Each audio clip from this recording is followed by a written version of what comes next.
I still smelled jet fuel on my clothes, despite scrubbing my skin raw in the shower. The stench clings to me like a bad memory, mixing with the antiseptic smell of the bandages wrapped around my palms. The cuts sting whenever I flex my fingers. Small price to pay, I suppose. Not everyone gets to say they've pulled someone from a sinking private jet and lived to tell the tale. I curl deeper into my threadbare couch, wincing as my muscles protest. Everything hurts.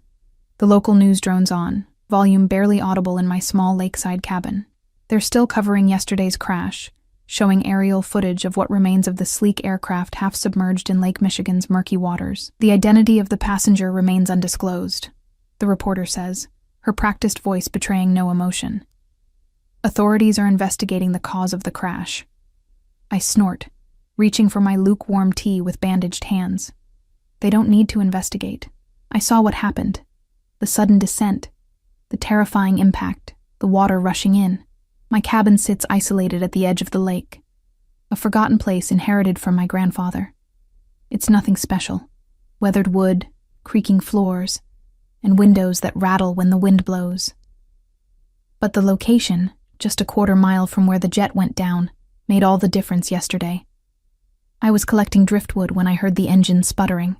Looking up, I watched in horror as the sleek private jet, gleaming white against the gray clouds, descended at a sickening angle toward the lake.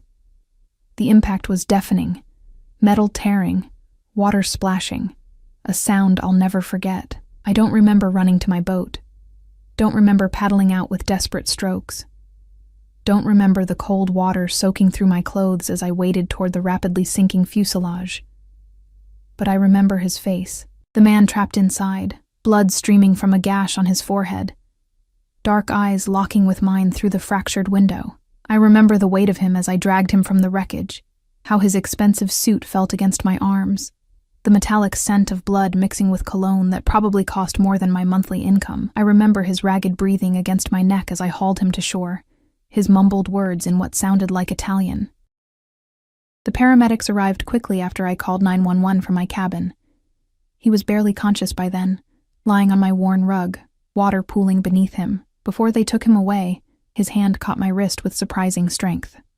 "Your name," he demanded, his voice accented but clear. "Ellie," I'd answered. Ellie Mercer. His eyes, dark as the deepest part of the lake, had held mine.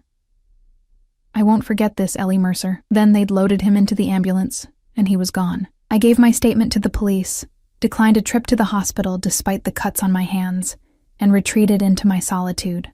Just another day in my unremarkable life. Until now. The crunch of tires on gravel jerks me from my thoughts. Setting down my mug, I move to the window, pushing aside the thin curtain. My heart stutters. 5 black SUVs with tinted windows roll up my narrow driveway, parking in a precise formation that blocks any exit. Men in dark suits emerge from the first and last vehicles, scanning the area with practiced efficiency. They move like wolves, predatory, alert, dangerous. From the center SUV, a driver emerges, circling around to open the rear door. I hold my breath, a strange certainty gripping me. I know who will step out before I see him. And there he is, standing tall, despite what must be considerable pain, his posture commanding even in recovery. He's traded yesterday's ruined suit for another, charcoal gray, impeccably tailored to broad shoulders. A thin bandage crosses his temple, and he moves with the careful precision of someone hiding considerable pain. He surveys my humble cabin, and I shrink back from the window, heart hammering against my ribs. What is he doing here? How did he find me? The police report, I realize. My name and address would be on it. 3 sharp knocks on my door make me flinch. For one wild moment, I consider not answering, pretending I'm not home, but the curtain moved. He saw me. And something tells me this isn't a man accustomed to being ignored. With trembling hands, I unlock the door and pull it open, keeping my body partially hidden behind it like a shield. Miss Mercer. His voice is deeper than I remember, his accent wrapping around my name like silk. His eyes, God, those eyes, travel over me, cataloging my worn sweatpants, oversized university hoodie, damp hair, and bandaged hands. You're hurt. Not a question. A statement tinged with something that sounds almost like anger. Just some cuts, I manage, my voice embarrassingly small. From the, window glass. When I pulled you out. His jaw tightens. One of the men hovering behind him steps forward, murmuring something in Italian. My visitor dismisses him with a slight gesture without taking his eyes off me. I am Alessandro Vitucci, he says. The name registers dimly. I've seen it in newspapers, heard it whispered on local news. Vitucci Enterprises, shipping, real estate, rumors of other darker businesses. Oh God. May I come in? He asks, though it's clearly not a request. I step back, opening the door wider, suddenly acutely aware of how shabby my home must look to someone like him. The worn furniture, the patched quilt thrown over the couch, the mismatched dishes drying by the sink. My life laid bare in all its struggling glory.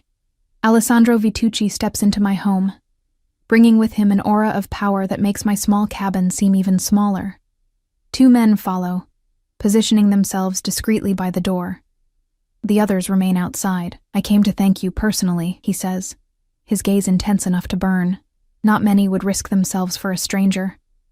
Anyone would have done the same, I mumble. A complete lie.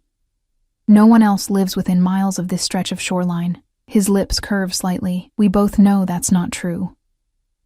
He moves further into my living room, taking in the space with those observant eyes. I resist the urge to apologize for the humble surroundings. You live here alone? The question catches me off guard. Yes, I admit, then immediately regret sharing this information. Something flickers across his face. Satisfaction? Relief? No family nearby? My parents died years ago. There's just me. Why am I telling him this? Something about his presence demands honesty. He nods, wincing slightly as the movement aggravates his injury. Without thinking, I step forward. You should sit. You've got a concussion, probably. The paramedics said. I'm fine, he interrupts, but allows me to guide him to the couch. He sits with a grace that makes even my sagging furniture look expensive. Can I get you anything? Water? Tea? My grandmother would be proud. Hospitality even in the face of intimidation. No. His eyes haven't left me since he arrived. But I would like to discuss something with you. One of his men clears his throat discreetly. Sir, the area is secure, but we should minimize exposure. Alessandro's jaw tightens. Then, secure it better. His tone brooks no argument. The men exchange glances, then one speaks into his wrist communicator. Outside, I hear the other SUVs repositioning. Miss Mercer, Alessandro says, drawing my attention back to him. Your actions yesterday saved my life. I don't take such debts lightly. There's no debt, I say quickly. Really, I just did what anyone would. You risked your life for mine, he cuts in, voice hardening. That creates a bond, a responsibility. A chill runs down my spine. I don't understand. The crash was not an accident. His voice is eerily calm. The plane was tampered with. Had you not been there, I would have died. That makes you both valuable to me and potentially endanger yourself. The room seems to tilt. Danger? I'm nobody. I live out here alone. I teach piano to kids in town 3 days a week. I'm not involved in whatever this is. You became involved the moment you pulled me from that water, he says implacably. And now I find myself in the unexpected position of being concerned for your safety. I appreciate the warning, I say carefully, but I'll be fine. This place is isolated, and nobody knows I was involved except the local police. His smile is cold. If I could find you so easily, others can too. I sink into the armchair across from him, suddenly exhausted. What are you suggesting? I'm not suggesting anything, Miss Mercer. I'm telling you that you'll be coming with me. The words hang in the air between us. Excuse me? Until I determine who was behind the attempt on my life, you will remain under my protection. That's kidnapping, I stammer, a flare of panic rising. Alessandro leans forward, wincing slightly at the movement. It's protection. There is a difference. I'm not going anywhere with you. I don't know you. You know enough to risk your life saving mine, he counters. And now I'm returning the favor By forcing me to leave my home? By ensuring you live to return to it? His voice softens marginally. This isn't a request, Ellie. Pack what you need for a few weeks. A few weeks? I stand abruptly, anger temporarily overriding fear. You can't just upend my life like this. I have students, responsibilities, all of which can be managed from a distance. He rises to his feet, towering over me. Your alternative is that I post guards here, disrupting your life even more. My men are efficient but not inconspicuous. I look at the suited men flanking my door, imagining them stationed permanently around my small cabin, watching my every move. A prison of a different sort. Why not just leave guards then? Why take me away? Something flashes in his eyes, something possessive and intense. Because I prefer to keep what's mine close. His words send an inappropriate shiver down my spine. I'm not yours. I'm not anyone's. You saved my life, he says simply, as if that explains everything. In my world, that creates a bond that cannot be broken. You are now under my protection, whether you wish it or not. One of the guards receives a message through his earpiece and murmurs something to Alessandro in rapid Italian. His expression darkens. We need to move, he says to me. Now. Why? What's happening? Someone just accessed the police report from yesterday. They know your name, this address.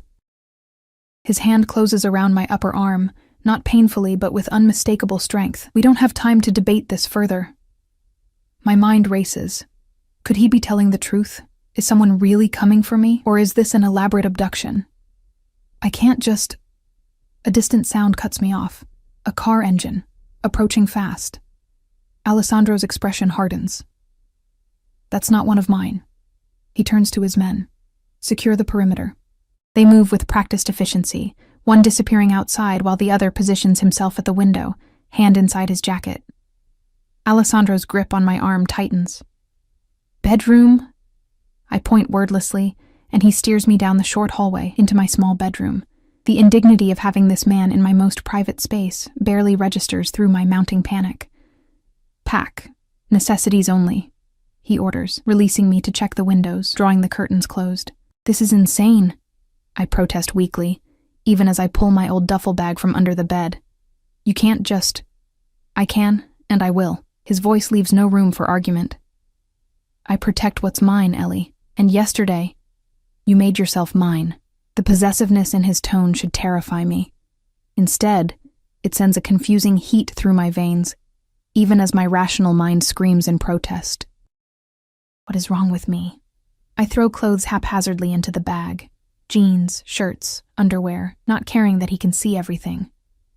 My hands shake so badly I can barely zip the duffel closed. A sharp crack from outside makes us both freeze. Alessandro is at the window in an instant, peering through a small gap in the curtains. Time's up, he says grimly. Stay behind me. He draws a gun from inside his jacket. A sleek, deadly-looking thing that makes this nightmare suddenly, horribly real. This man is dangerous. Everything about him screams it, and now I'm trapped between him and some unseen threat outside. What have I done? I saved a man's life, and in return, my own has been hijacked. As Alessandro takes my hand and pulls me toward the door, I realize with sickening clarity that I've made a terrible mistake. I should have let the lake take him, but it's too late for regrets now. The mafia boss's grip is firm as he leads me into whatever darkness awaits, his body a shield between me and the world. And the most terrifying part? Some small, twisted part of me feels safer with him than without him. Alessandro moves with lethal grace through my small cabin, gun held low, but ready. His injured state doesn't seem to hinder him as he guides me with his free hand pressed against the small of my back.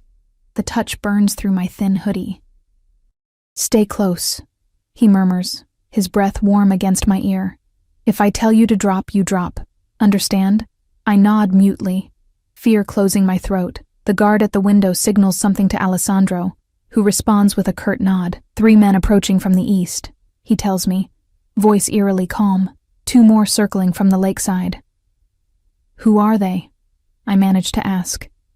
His expression darkens. Rivals. People who want me dead. And they want me because your leverage. A witness.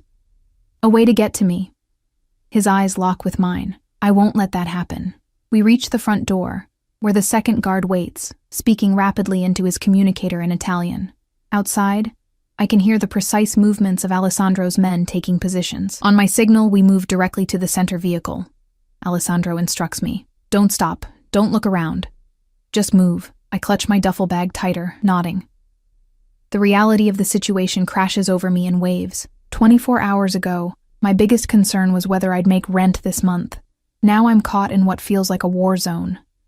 Alessandro touches his earpiece, listening. His jaw tightens. Change of plans. They've blocked the main drive. He turns to me, expression intense. There's a path to the lake from your property? Yes, through the back, but we'll take the boat, he decides. Matteo, bring the second team around to the dock. Prepare for water extraction. The guard nods, relaying the orders. Alessandro turns back to me. The path. Show me. I lead him through the kitchen to the back door, which opens onto a small wooden deck. Beyond it, a narrow dirt path winds through sparse trees down to my humble dock where my aluminum fishing boat sits. That's your boat? Alessandro asks, skepticism evident. It got me to you yesterday, I remind him. Something like respect flashes across his face before he's all business again. It'll have to do. He speaks into his earpiece. Luca, create a diversion at the front. Give us 60 seconds. A sudden burst of gunfire erupts from the front of the cabin. I flinch violently, a small cry escaping my lips. Alessandro's arm wraps around my shoulders, steadying me. Now, he says. And suddenly we're running. My duffel bag bouncing painfully against my hip as we sprint down the path toward the dock. My lungs burn and my legs tremble. But Alessandro's grip keeps me upright and moving. Behind us, more gunshots punctuate the air, followed by shouting. I don't look back. We reach the dock, and Alessandro pushes me into the boat before jumping in himself. His movements are fluid despite his injuries, the gun never wavering as he scans our surroundings. One of his men appears, sliding into the boat with us. Keys, Alessandro demands. My hands shake so badly I can barely retrieve them from my pocket. He takes them gently, starts the motor with practiced ease, and then we're skimming across the lake's surface, spray hitting my face. Only then do I look back at my cabin, my home, my sanctuary, now reduced to a battlefield. Dark figures move in the trees surrounding it. A window shatters. More gunshots. They'll destroy everything, I whisper. Alessandro's eyes find mine. Things can be replaced, Ellie. You cannot. We speed across the lake, putting distance between us and the chaos.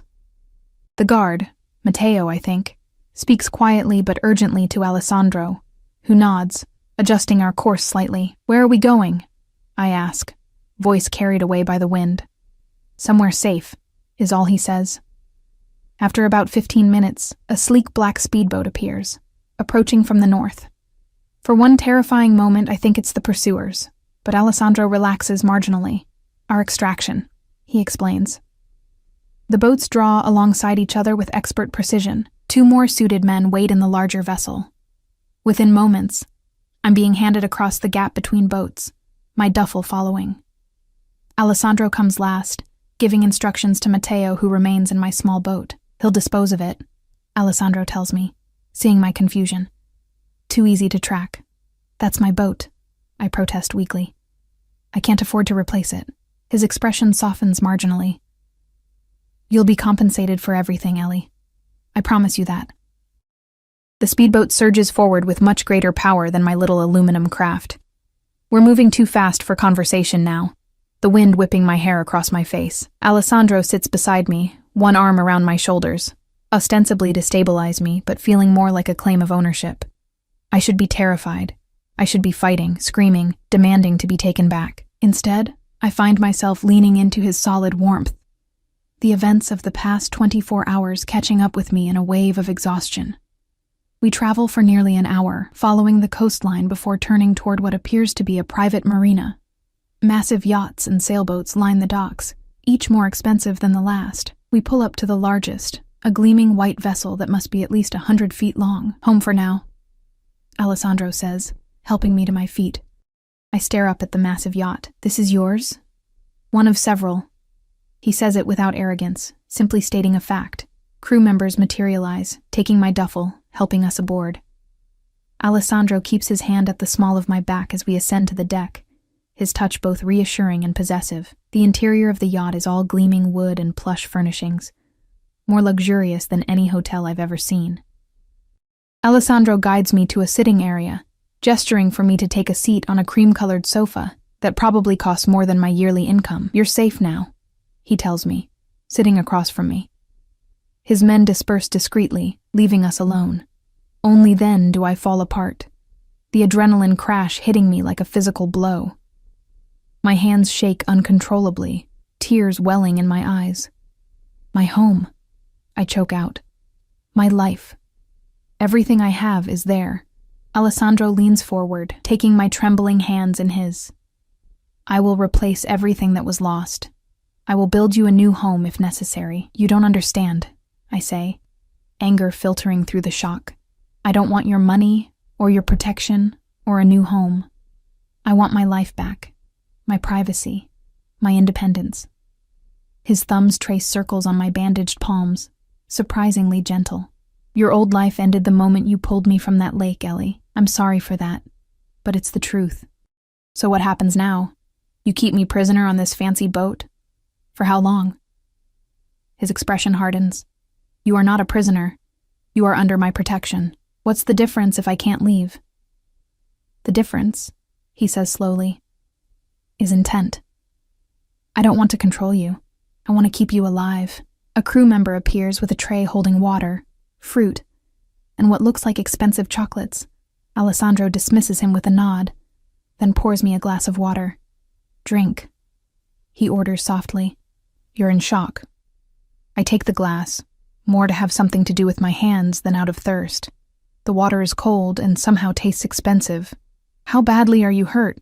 I ask suddenly, noticing the tightness around his eyes that betrays his pain. "From the crash." He seems surprised by the question. "Concussion, 2 cracked ribs, various cuts and bruises." He shrugs as if these are insignificant inconveniences. "You should be resting, not abducting random women and getting into shootouts." A surprised laugh escapes him, rich and warm. It transforms his face, softening the dangerous edges. "I've had worse injuries and done more strenuous things, I assure you." I set down the water glass. "Who were those people? At my cabin?" His amusement vanishes. "Employees of a business associate who would prefer I was no longer in the picture." "A business associate," I repeat flatly. "You mean another criminal?" His eyes narrow slightly. "You have certain ideas about who I am." "You're Alessandro Vitucci. Everyone in Chicago knows what that name means." "And what does it mean?" he asks, voice dangerously soft. I swallow hard. Mafia, organized crime, dangerous. He doesn't deny it. My family has interests across many industries, some more traditional than others. "Don't sugarcoat it for me," I say with sudden boldness. "If I'm caught up in this, I deserve the truth." He studies me for a long moment, then nods. "Very well. Yes, part of my business involves what you might call organized crime. I control much of the shipping into and out of Chicago.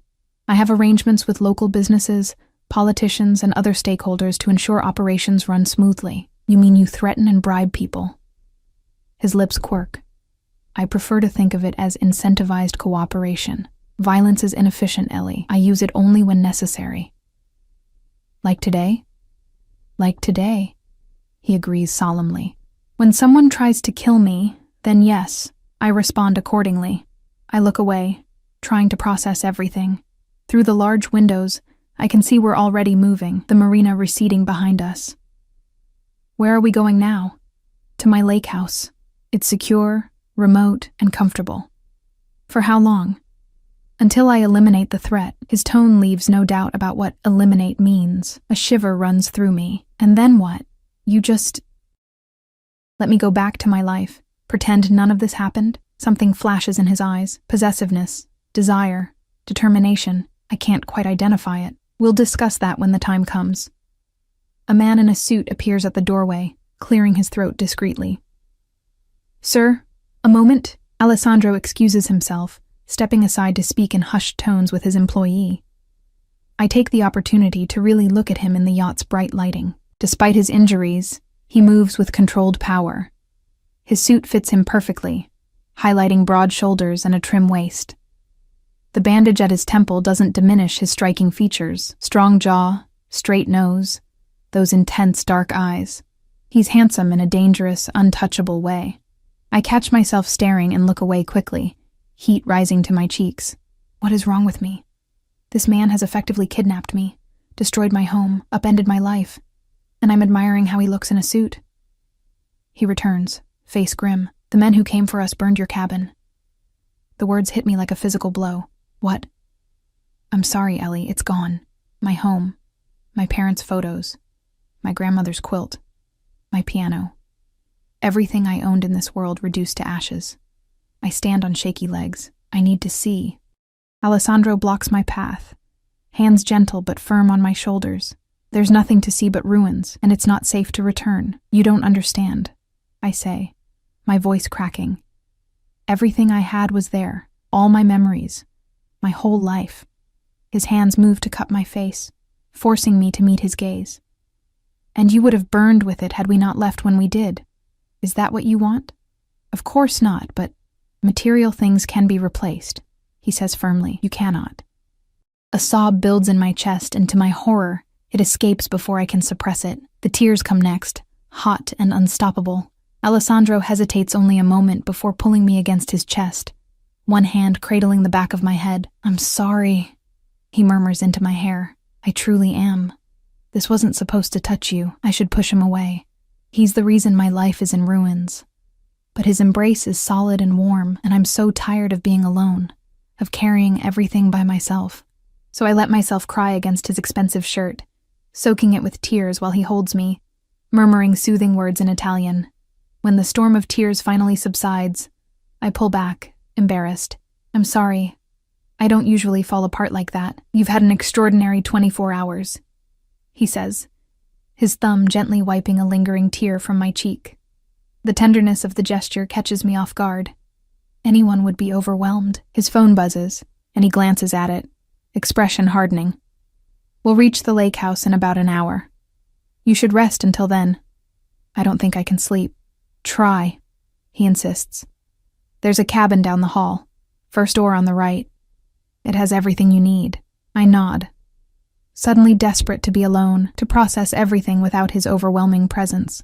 He escorts me to the cabin door, his hand once again at the small of my back. The cabin is larger than my entire living room was, with a queen-sized bed covered in what looks like silk sheets.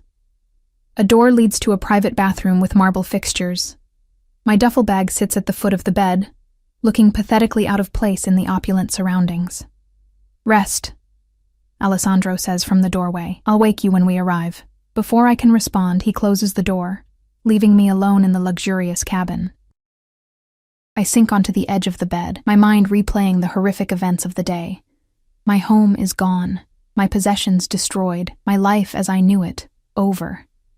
And the man responsible for all of it, the dangerous criminal who has taken control of my existence, is the same man whose life I saved. The same man who looks at me with that unsettling mix of protectiveness and possession. The same man whose touch sends inexplicable shivers down my spine. I curl up on the silk sheets, still fully clothed, and close my eyes. Despite everything, exhaustion pulls me under, into a darkness where Alessandro Vitucci's dark gaze follows me even in dreams. A gentle knock wakes me from troubled dreams. For a disorienting moment, I think I'm back in my cabin, that the past day has been nothing but a nightmare. Then my hands brush against silk sheets, and reality crashes back. Ellie? Alessandro's voice comes through the door. We've arrived. I sit up, wincing at the stiffness in my muscles. My reflection in the cabin's mirror shows a woman I barely recognize.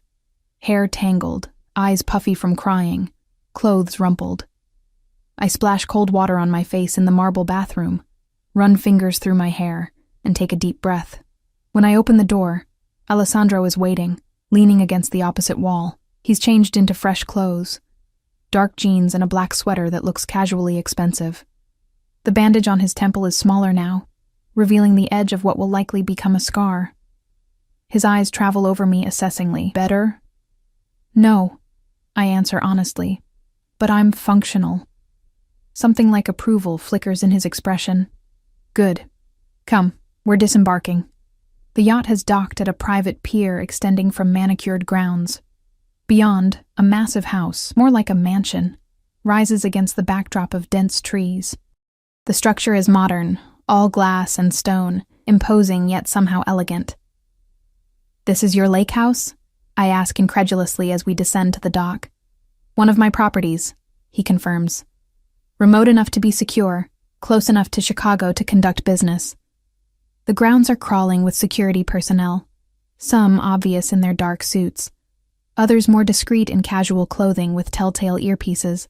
All of them defer to Alessandro with respectful nods as we pass. Inside, the house is a testament to wealth and taste. Soaring ceilings, museum-quality art, furnishings that manage to be both minimalist and luxurious. Floor-to-ceiling windows overlook the lake, where the late afternoon sun casts golden light across the water.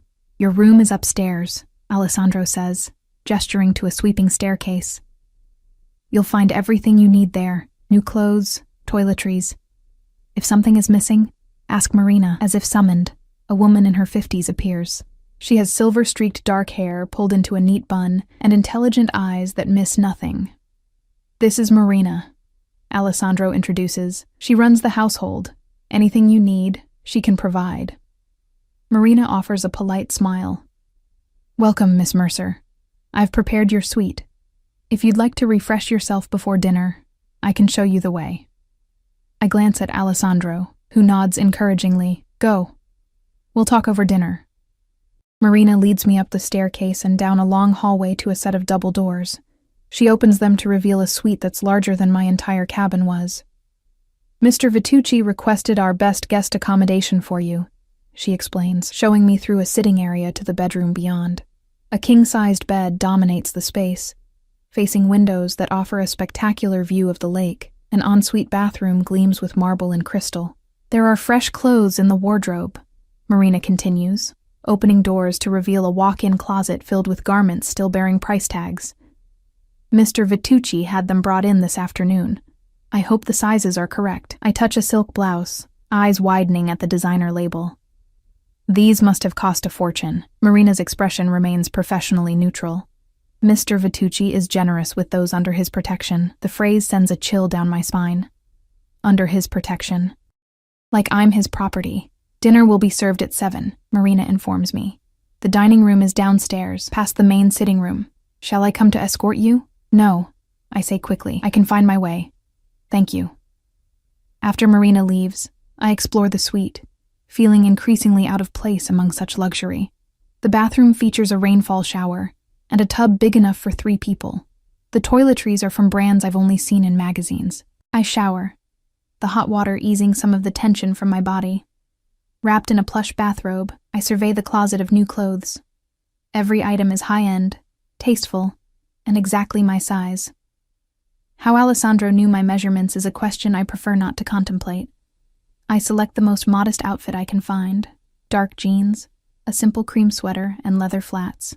Even these simple items probably cost more than a month's rent on my now-destroyed cabin. At precisely 7, I make my way downstairs, following the sound of voices to the dining room. Alessandro is there, speaking with a man in a suit who quickly excuses himself when I enter. Alessandro turns, his eyes warming as they take me in. You look rested, he says, pulling out a chair for me at the massive dining table. The suite is excessive, I say, sitting reluctantly. His lips quirk. You'd prefer less comfort? I'd prefer to be home. But since that's no longer an option, I'd at least prefer not to feel like a charity case. He takes the seat at the head of the table, close enough that I can smell his cologne. Something expensive and subtle. The clothes, the room. These are not charity, Ellie. They are necessities. Designer jeans are not necessities. Quality is a necessity, he counters. And you deserve quality. Before I can argue, servers appear with the first course. Some kind of delicate seafood appetizer arranged like artwork on fine china. Wine is poured into crystal glasses. Alessandro waits until we're alone again before speaking. I know you have questions. Dozens, I confirm, picking at the food I have no appetite for. starting with how long you intend to keep me here. Until it's safe for you to leave, he says simply. And when will that be? When the people who wish to harm me are no longer in a position to do so. His tone leaves no doubt about what that means. I set down my fork. You're talking about killing them. I'm talking about ensuring our safety. He sips his wine. But yes, if that requires elimination, so be it. Our safety, I repeat. Yesterday, I was just a piano teacher living by the lake. Now I'm caught in some kind of mafia war. You became involved the moment you saved me, he says, his dark eyes intent on mine. That created a connection between us that my enemies will exploit if given the chance. So I'm what? Collateral damage? No, he says sharply. You are under my protection. There's a difference. It doesn't feel different from where I'm sitting. Alessandro leans forward. If I had left you at your cabin, you would be dead now. Is that what you would prefer? I look away, unable to hold his intense gaze. Of course not. Then trust that I know what's best in this situation. The presumption irritates me. I don't even know you. Why should I trust you? Because I have no reason to harm you and every reason to keep you safe. He reaches across the table, his fingers brushing mine. You saved my life, Ellie. In my world, that creates a debt that cannot be repaid. I don't want your debt, I say, pulling my hand away. I want my freedom. Freedom without life is meaningless, he counters. Let me ensure you keep both. The servers return with the main course. Perfectly cooked steak with roasted vegetables. The food is undoubtedly excellent, but I can barely taste it. Tell me about your life, Alessandro says suddenly. Before yesterday. The request catches me off guard. Why do you care? Because you're important to me now, he says simply. I want to know everything about you. The possessiveness in his tone sends an involuntary shiver through me. There's not much to tell. I teach piano to kids in town 3 days a week. I read a lot. I go for walks by the lake. It's a quiet life. And before that? How did you end up alone in a cabin on the lake?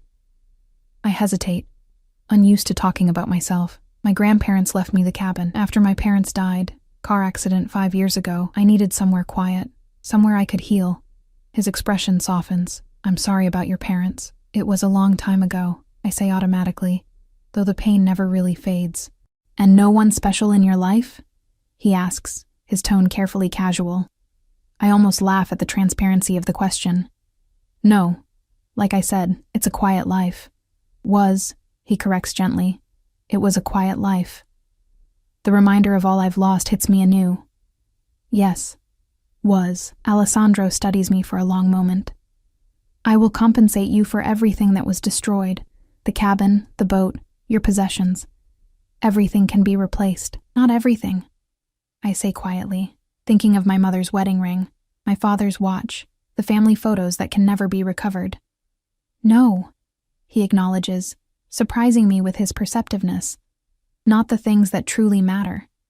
For those losses, I am genuinely sorry. His sincerity catches me off guard. Before I can respond, his phone buzzes. He checks it, his expression hardening. Excuse me, he says, rising.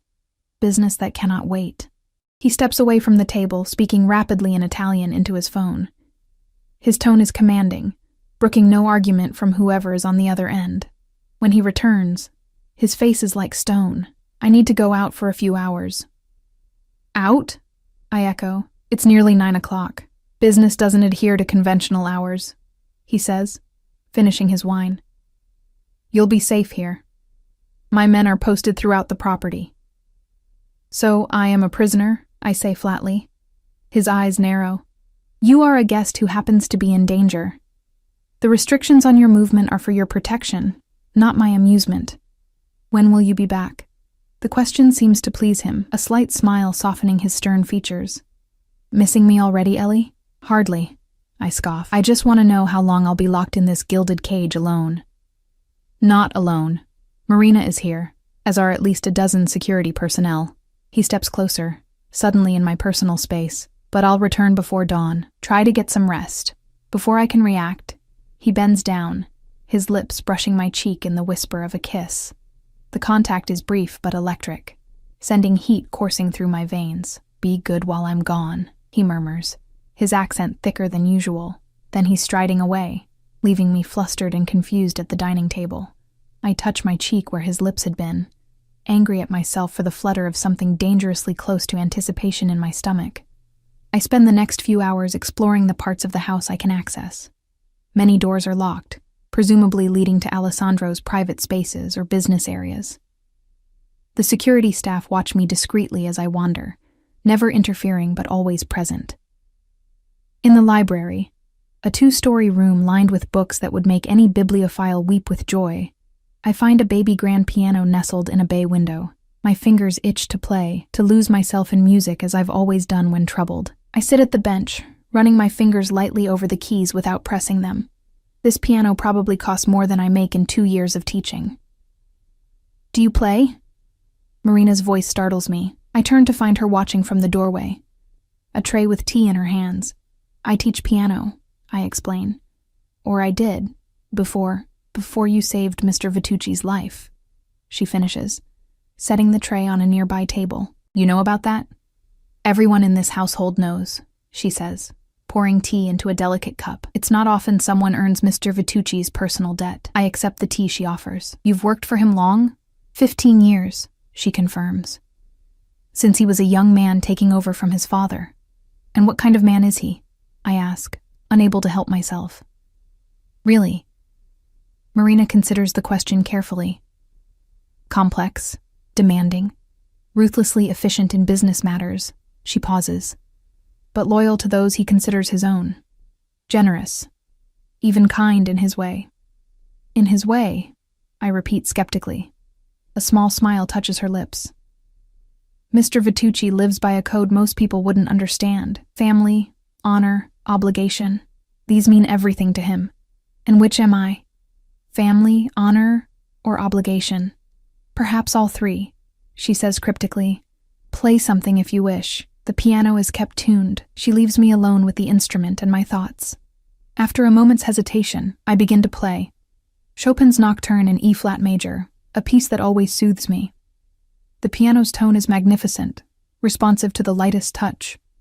I lose myself in the music, letting my fingers tell the story my heart can't articulate. Confusion, fear, loss, and underneath it all, a strange, forbidden attraction to the dangerous man who has taken control of my life. I play for over an hour, moving from Chopin to Debussy to some of my own compositions.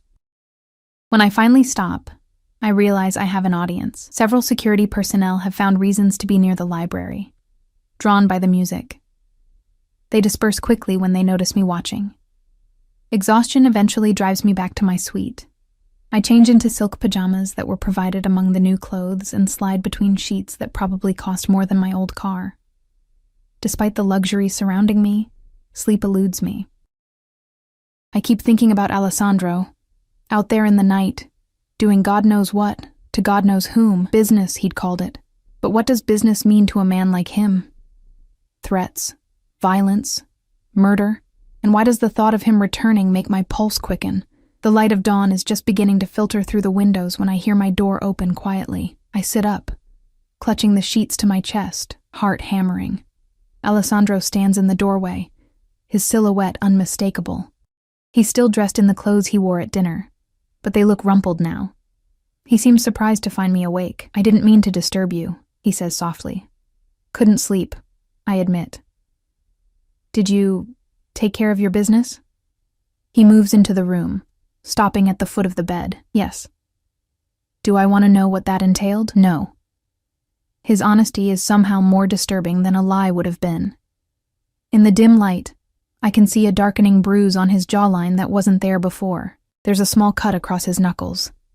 Signs of violence that make his dangerous nature impossible to ignore. "You're hurt," I say, echoing his words to me from the day before. "It's nothing." He dismisses the injuries with a shrug. "Marina said you played tonight. The change of subject is deliberate, but I allow it. Yes, the piano is beautiful. I'm glad it brought you some comfort." He runs a hand through his dark hair, looking suddenly tired. The gesture humanizes him, showing a vulnerability I hadn't seen before. "You should rest," I tell him, You have a concussion, remember? And cracked ribs.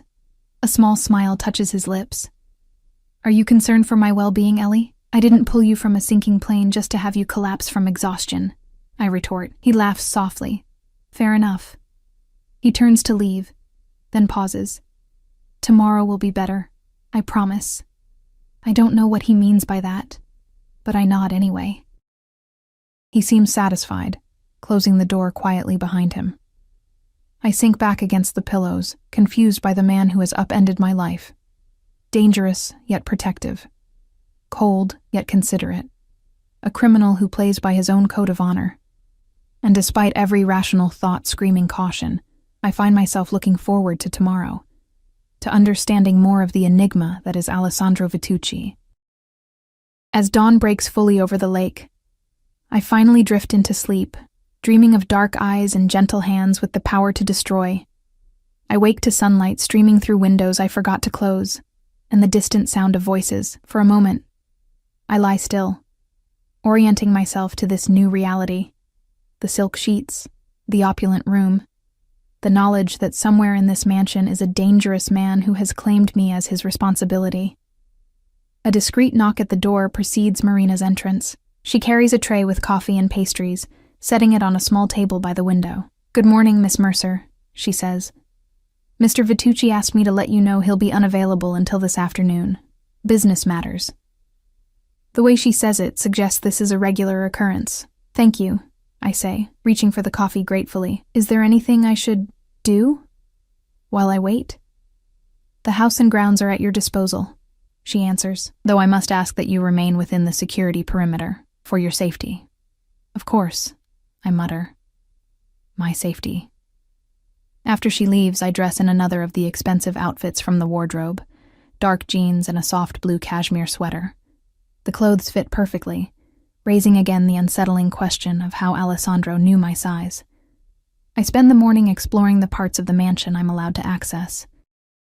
The grounds are extensive, with manicured gardens leading down to the private beach. Security personnel maintain a discreet but constant presence, their eyes following me wherever I go. In daylight, I can better appreciate the strategic positioning of the property, set back from the main road, surrounded by dense trees on 3 sides, with the lake providing a natural barrier on the 4th. Defensible, isolated, a beautiful prison. I'm drawn back to the piano in the library, losing myself in music for hours. Playing has always been my escape, the one place where I feel completely in control.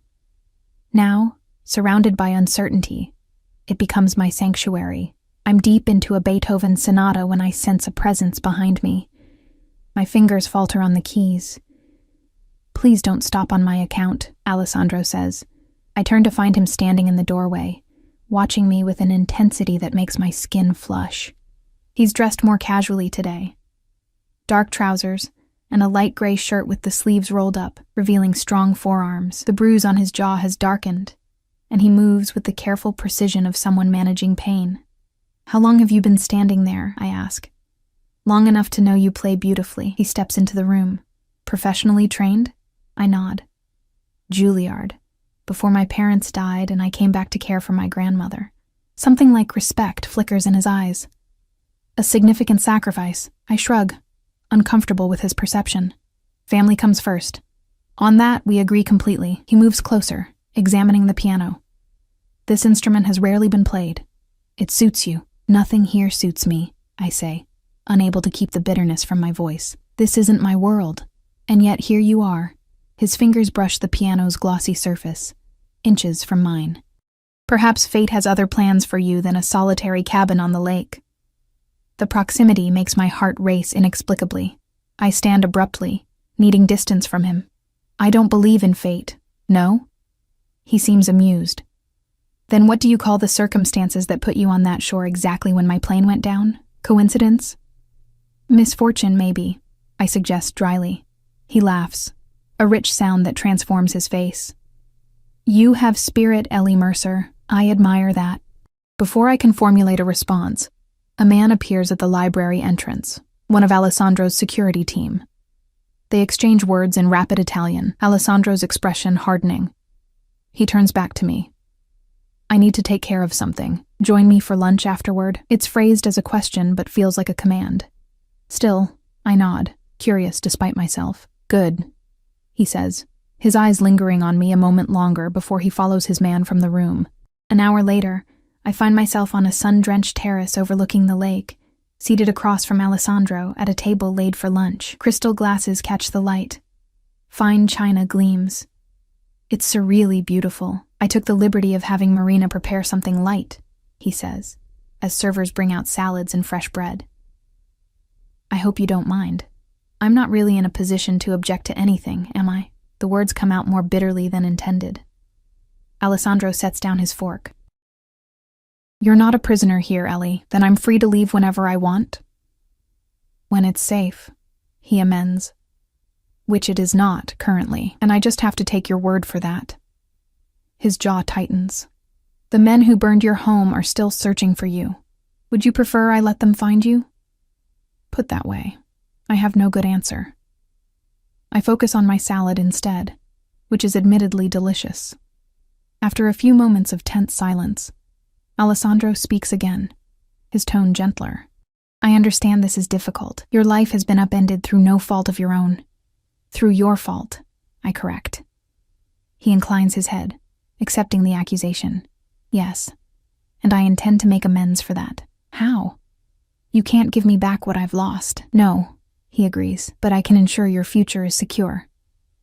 I set down my fork with a clatter. I don't want your money. What do you want then? He asks, leaning forward, those dark eyes intent on mine. My freedom. My independence. My life back. The first two you will have again, he promises. The third is impossible. You cannot go back to a life that no longer exists. His honesty, while brutal, is somehow refreshing.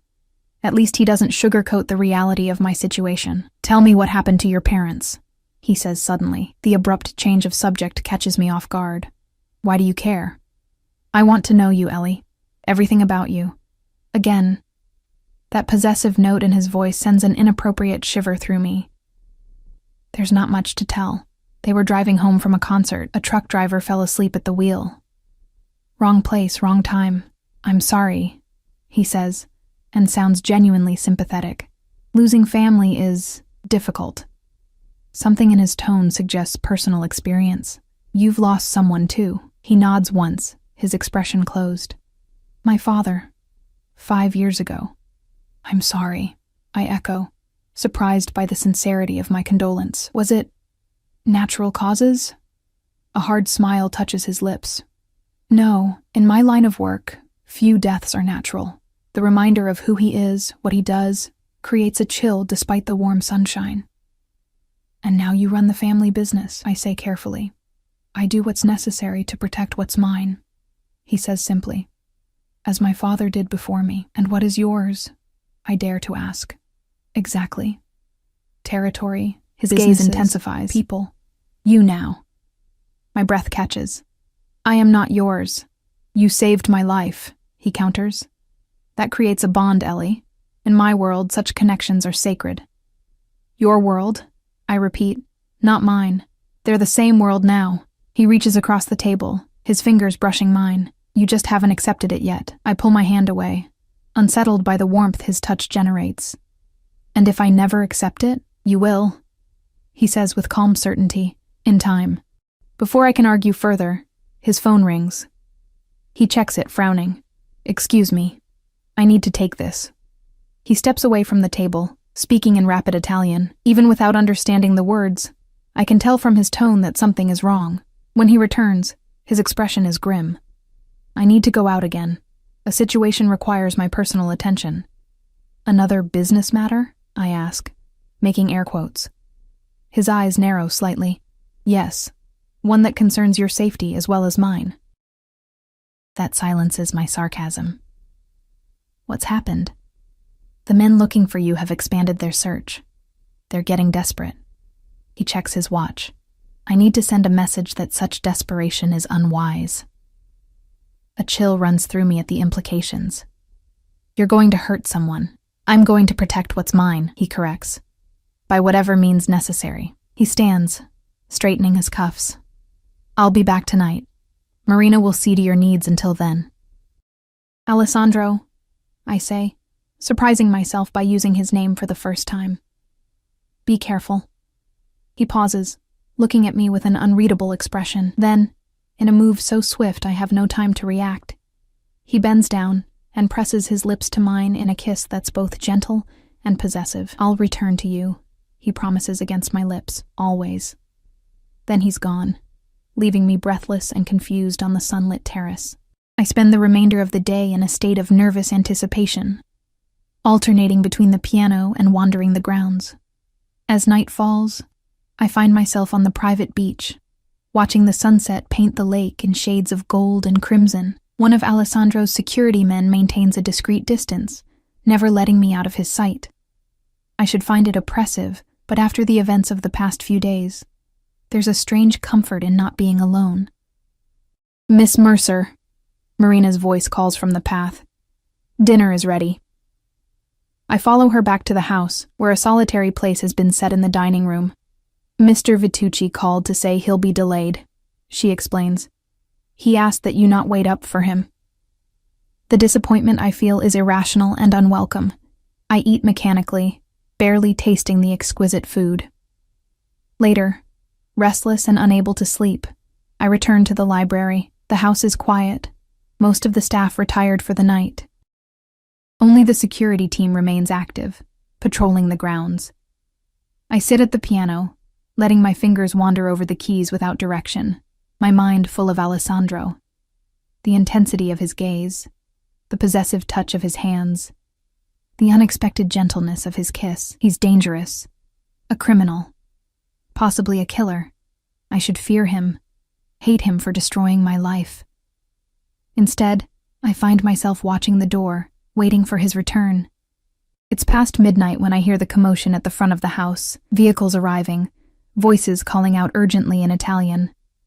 I move to the library doorway, peering into the hall. Several of Alessandro's men rush past, their expressions grim. I catch fragments of conversation. Ambush, wounded, doctor, my heart stutters. Alessandro. Something's happened to Alessandro. Without conscious thought, I follow the men, trailing them to a part of the house I haven't been allowed to access before. No one stops me, too focused on the emergency at hand. I reach a large study, just as the doors are flung open. Alessandro strides in, supported by two men. His shirt is torn and blood-soaked, his face pale but composed. Alessandro! His name escapes me in a panicked gasp. He looks up, surprised to see me there. Ellie, you shouldn't be here. You're hurt, I say, moving toward him instinctively. One of his men tries to block my path, but Alessandro waves him away. Let her through. I reach him just as his legs seem to give out. Together with his men, I help lower him onto a leather sofa. What happened? I demand, my hands hovering over his bloodied shirt, afraid to touch and cause more pain. Unexpected resistance, he says, his voice tight with pain but still controlled. Nothing serious. Nothing serious? I repeat incredulously. You're bleeding everywhere. He actually smiles at that. The blood makes it look worse than it is. Just a flesh wound. A man enters carrying what looks like a medical bag. Alessandro speaks to him rapidly in Italian, then turns to me. Ellie, you should go. This won't be pleasant to watch. I'm staying, I say firmly, surprising myself with my resolve. I pulled you from a sinking plane. I think I can handle a little blood. Something like respect flashes in his eyes before pain clouds them again. He nods once, then speaks to his men. They clear the room, leaving only the doctor, Alessandro, and me. The doctor cuts away Alessandro's shirt, revealing a torso that would be impressively muscular if not for the ugly gash running along his side. It's not deep enough to be life-threatening, but it's serious enough to need immediate attention. Without being asked, I move to help, holding supplies for the doctor, wiping away blood, doing whatever I can to make the process easier. Alessandro watches me through pain-narrowed eyes, his expression unreadable. When the doctor begins stitching the wound, Alessandro's hand finds mine. I let him grip it tightly, offering what comfort I can as he endures the procedure without anesthetic. You've done this before, the doctor comments to me in accented English as he works. No, I admit, but I'm good in a crisis. Alessandro laughs, then winces. That she is, he agrees, his eyes never leaving my face. My Valkyrie from the lake. The doctor finishes his work, applies bandages, and gives Alessandro instructions in Italian. After leaving some pills and additional supplies, he departs, closing the door behind him. We're alone now. Alessandro half reclining on the sofa, me perched beside him, our hands still linked. You should be in a hospital, I say. Hospitals require police reports for certain types of injuries, he replies. I prefer discretion. I should let go of his hand, put distance between us. Instead, I find myself asking, what happened out there? His thumb traces circles on my palm. The men hunting you decided to set a trap. It was partially successful. You went after them because of me. I realize with horror. I went after them because they threatened what's mine. He corrects. You, yes, but also my business, my reputation, my family's legacy. And did you resolve the situation? His smile is cold and triumphant. Completely. You won't need to worry about them anymore. I don't want to know what that means. Don't want to envision what happened to those men. You're safe now, he says softly. Truly safe. So I can go? I ask. The question automatic, but lacking conviction. His hand tightens on mine. Is that what you want? To leave? Should reclaim my freedom. Yes. What's left of my life. Build something new from the ashes. Instead, I look at the man before me. Dangerous, complex, compelling. The man who destroyed my old life and offers something entirely different in its place. I don't know, I answer honestly. His free hand rises to cut my cheek. Stay, Ellie. At least until I heal. Consider it the completion of your rescue mission. I know it's manipulation, subtle and skillful, but I find myself nodding anyway. Until you heal. Relief flashes across his face. So genuine it takes me by surprise. Thank you. I help him to his feet, supporting him as we make our slow way through the house to his bedroom suite. It's even more luxurious than mine, decorated in dark colors and rich textures. Marina appears, helping get Alessandro settled in his massive bed. She brings fresh bandages, water, and his medication, then discreetly withdraws, leaving us alone again. You should rest, I tell him, moving toward the door. Stay, he says, his voice somewhere between a command and a plea. Just stay with me a while. I hesitate, knowing this is another line being crossed, another step deeper into his world, but I find myself returning to his bedside, sitting in the chair beside it. Tell me something about you, he says, his voice already growing drowsy from the medication. Something no one else knows. I consider the request, then offer. I compose music. Nothing professional, just pieces that express things I can't say in words. His eyes, heavy-lidded but intent, stay fixed on mine. Play for me sometime, your own music. Maybe, I allow, oddly touched by the request. What does it sound like? Your music? I think about it. Melancholy, mostly, sometimes hopeful, always searching for something just out of reach. And have you found it yet? What you're searching for? The question feels weighted with meaning beyond its simple words. No, I admit, not yet. His eyes drift closed, then open again with effort. I want to give you everything, Ellie, everything you've lost and more. I never asked for that, I say softly. No, he murmurs, sleep claiming him gradually. That's what makes you different. His breathing deepens as he finally succumbs to exhaustion and medication. I sit watching him, this dangerous man made vulnerable by injury and sleep. I should fear him, should hate him for what he's done to my life. Instead, I find myself reaching out to smooth a lock of dark hair from his forehead, my touch gentle, as if not to wake him. What are you doing to me? Alessandro Vitucci, I whisper to his sleeping form. Outside, the night is quiet. The lake a mirror for the moon. Inside, something shifts and changes, a transformation as inevitable as the tide. I stay by his side until dawn, watching over the devil who's claimed me as his own. Days blur into weeks at Alessandro's lake house. His wound heals slowly, the angry red line gradually fading to a pale scar that joins others marking his body. I stay as promised, telling myself it's to ensure his recovery, ignoring the growing awareness that my reasons have become more complex.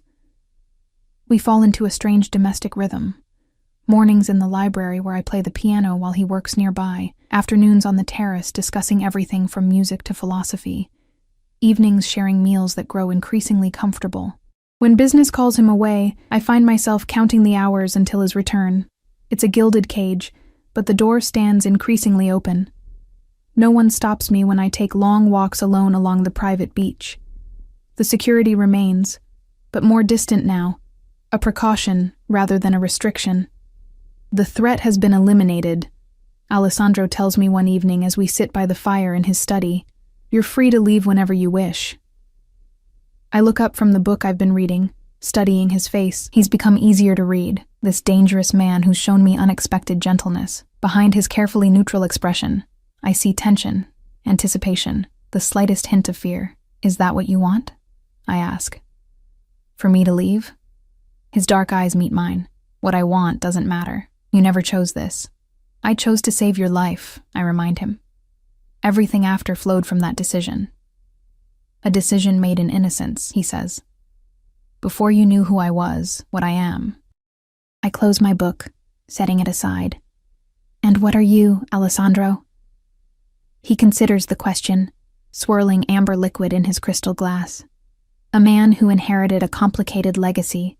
A man who protects what's his by whatever means necessary. A man whose world has no place for innocence. Yet here I am, I observe. Here you are, he agrees, his voice softening. The incongruity that keeps me awake at night. We sit in silence for a long moment, the fire crackling between us. So many unspoken things hang in the air. Attraction, complication, impossibility. I've arranged for a new home for you, he says finally. A condo in the city, if you prefer urban living, or another lake property, more secure than your cabin was. Furnished, of course, and a position teaching music at a private academy, should you wish to continue. The generosity is breathtaking and somehow devastating. He's releasing me, setting me free. It's what I wanted from the beginning. So why does it feel like loss? You've thought of everything, I say, unable to keep the edge from my voice. It's the least I can do, after all you've lost because of me. I stand abruptly, moving to the window. Outside, darkness has fallen, turning the glass into a mirror that reflects the room behind me. In it, I can see Alessandro watching me, his expression guarded. What if I don't want to leave? The words escape before I can consider their implications. In the reflection, I see him go still. Ellie, he says, my name a warning. I turn to face him. What if I've found something here I never expected? He rises, setting his glass aside. Don't say things you'll regret. I've had weeks to think about this, I counter, to understand what I want. And what is that? He asks, his voice carefully controlled. You know what it is. He moves toward me slowly, as if approaching a wild creature that might flee. Say it anyway. I need to hear it. I take a deep breath. I want to stay. With you. He stops an arm's length away. Do you understand what that means? Who I am? What I do? I've seen enough to know the essential truth of you, I answer. The good and the bad. There's more bad than good, he warns. I'm not naive, Alessandro. I know your business involves things I'd rather not examine too closely. But I also know how you treat those under your protection. How you honor your obligations. How you care for what's yours. His expression tightens at my last words. Is that what you want to be? Mine? The possessiveness that once frightened me now sends a different kind of shiver through my body. I already am, I admit. From the moment I pulled you from that lake, he closes the distance between us in 2 swift steps, his hands coming up to frame my face. Be very sure, Ellie, he says, his voice rough with intensity. Because if you stay, I won't let you go again, I'm sure, I whisper. His kiss is nothing like the brief, gentle contact we've shared before. This is possession, claiming, a sealing of promises. His arms wrap around me, pulling me against the hard planes of his body as if he could absorb me into himself. I melt into him, weeks of simmering attraction igniting into something unstoppable. My hands clutch at his shoulders, slide into his hair, learning the feel of him beneath my fingertips. When we finally break apart, both breathless, he rests his forehead against mine. "I've wanted to do that since I first saw you standing on that shore," he confesses. "Even soaking wet and covered in lake mud?" I tease, my heart racing. "Especially then," he says with a smile that transforms his face. "My fierce rescuer, so brave and so beautiful." His hands stroke down my back, holding me close. "You understand this changes everything? That you'll be part of my world now, with all that entails?" "I understand," I say. Though in truth, I know I can't fully comprehend what life with Alessandro will mean. The danger, the power, the responsibility, the shadows, and the light. "There will be rules," he continues. "For your safety, things you must accept without question." I'm not very good at unquestioning acceptance, I warn him. He laughs, the sound rich and genuine. "No, you're not. It's one of the many things I love about you." The word hangs between us, unexpected and profound. Love. Not possession, not obligation, not debt. Love. "Alessandro," I begin, uncertain what to say. He silences me with a gentle finger against my lips. "You don't need to say anything. Not yet. Just stay. Be with me. The rest will come in time." That night he leads me to his bedroom, to his bed. Our coming together is both tender and fierce, acclaiming on both sides. His hands map my body with reverence. My own explore the battlefield of scars that tell the story of his dangerous life. When we finally join, it feels like completion, like finding a piece of myself I never knew was missing. Afterward, lying in his arms as moonlight streams through the windows, I ask the question that's lingered since the beginning. Why me? Of all the people in the world you could have, why me? He's quiet for so long I think he might not answer. Then, his fingers tracing patterns on my bare shoulder, he speaks. "When I was drowning in that lake, certain I would die, you appeared like a vision, not just saving my life, but offering it back to me without expectation, without knowledge of who I was or what I could give you in return." His arms tighten around me. "In my world, Ellie, everything comes with a price. Every favor, every loyalty, every act of kindness, all transactions in an endless ledger of debt and payment." He shifts to look into my eyes. "But not you. You saved me because it was the right thing to do. Pure and simple. Anyone would have done the same," I say, echoing my words from weeks ago. He shakes his head. "No. Most would have looked away, called authorities, left fate to decide. You dove into danger without hesitation." His hand cups my cheek. "In that moment, I knew you were something rare, something I needed to protect, to cherish, to love."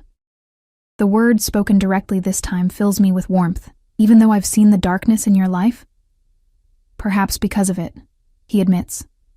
"You see it and still choose to stay.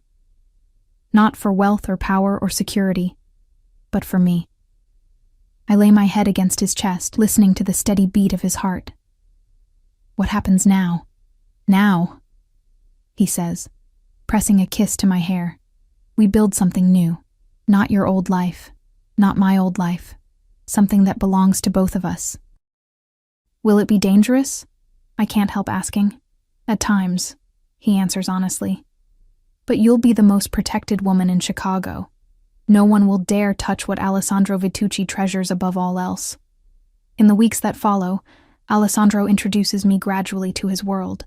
I meet his inner circle, men and women who regard me with curious respect. "The woman who saved the boss," they call me, sometimes with awe, sometimes with amusement. He shows me his legitimate businesses, shipping companies, real estate holdings, restaurants, nightclubs. The other aspects of his empire remain in shadow, and I don't press for details. Some boundaries are better left uncrossed. We divide our time between the lake house and his penthouse in the city, a stunning space overlooking Lake Michigan. He arranges for a grand piano to be installed in both homes, and I begin to compose again, my music changing as I change. Still searching, but now finding answers as well. I start teaching again, not at the academy Alessandro arranged, but at a community center in a neighborhood his family has protected for generations. The children there have few opportunities. Music gives them an escape, a voice, a future. Alessandro watches my classes sometimes, leaning in the doorway with an expression that makes my heart swell. Our life isn't perfect. There are dark days when he comes home with that cold look in his eyes, when I know better than to ask where he's been. There are moments when the reality of who he is, what he does, crashes over me in waves of doubt. There are arguments about boundaries, about safety, about the future. But there are beautiful days too. Mornings waking in his arms, afternoons sailing on the lake, evenings hosting dinner parties where I slowly learn to navigate the complex social dynamics of his world. Nights when he holds me like I'm the most precious thing he's ever touched.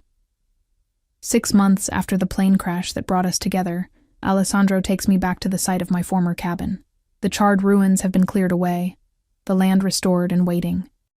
"What would you like to do with it?" he asks as we stand on the shore where I once pulled him from the lake. "It's not mine anymore," I remind him. The property had been seized due to unpaid taxes after the fire, another complexity of my old life resolved by Alessandro's efficient team. "It is if you want it to be," he says. "I bought it last week." I stare at him, surprised despite everything I know about his tendency toward grand gestures. "Why?" "Because this is where our story began," he says simply. "It should remain part of our story." I look out at the peaceful lake, remembering the violent crash, the desperate rescue, the life-altering aftermath. I don't want to rebuild the cabin, I decide. That life is gone. He nods, waiting for me to continue. "But we could build something new," I suggest. "A summer home, perhaps. A place where future generations could learn to swim and sail and play the piano." His eyes warm at my implication. "Future generations?" I smile, taking his hand and placing it over my stomach. "Perhaps sooner than you think." His expression transforms, wonder and joy breaking through his usual controlled facade. He lifts me into his arms, spinning me in a circle as laughter, his and mine, echoes across the water. Later, as we sit on the shore planning our future home, Alessandro's phone rings. His expression darkens as he listens, and I know our peaceful moment has ended. "Business?" I ask when he disconnects. "Yes," he admits, no longer hiding the truth from me. "I need to go into the city." I nod, accepting this reality as part of loving him. "Be careful." "Always," he promises, pressing a kiss to my forehead. I have more reason than ever to return safely. As his security detail materializes to escort us back to the car, Alessandro takes my hand, his thumb brushing over the diamond ring he placed there a month ago. "Are you happy, Ellie?" he asks, a rare vulnerability in his voice. Despite everything, I consider the question, weighing the losses against the gains. My quiet, solitary life traded for one of complexity and passion. Safety exchanged for a different kind of security. Independence given up for a partnership I never imagined possible. "Yes," I answer honestly. Not despite everything, but because of everything. Because every choice, every moment, even the crash, even the fire, brought me exactly where I'm meant to be. His smile is like the sun breaking through clouds. With me. With you, I confirm, rising on tiptoes to kiss him as his men discreetly look away. We walk back to the waiting cars, his arm protective around my waist, my head resting against his shoulder. Behind us, the lake shimmers in the afternoon sun, witness to an ending that became a beginning. Before us stretches a future neither of us could have imagined, that fateful day when a plane fell from the sky and I pulled a drowning man to shore. Not a perfect future, not an easy one, but ours, forged in fire and water, sealed with a promise as binding as the vows we'll soon exchange. I glance up at Alessandro's profile, strong and determined, softened by the love I now recognize in his eyes whenever he looks at me. The mafia boss and the piano teacher, an unlikely pair bound by fate, choice, and something deeper than both. I love you, I say, the words still new enough to taste sweet on my tongue. His arm tightens around me. And I love you, my Valkyrie, more than life itself. As we drive away from the lake, I don't look back. The past is written, its lessons learned. The future awaits, complex and challenging and filled with a joy I never dared to imagine in my solitary existence. Sometimes rescue comes in unexpected forms. Sometimes we save others only to find that we ourselves are saved. And sometimes, in the most unlikely circumstances, we discover that what we thought was an ending was merely the first chapter of a much greater story. Our story, still being written, one day at a time.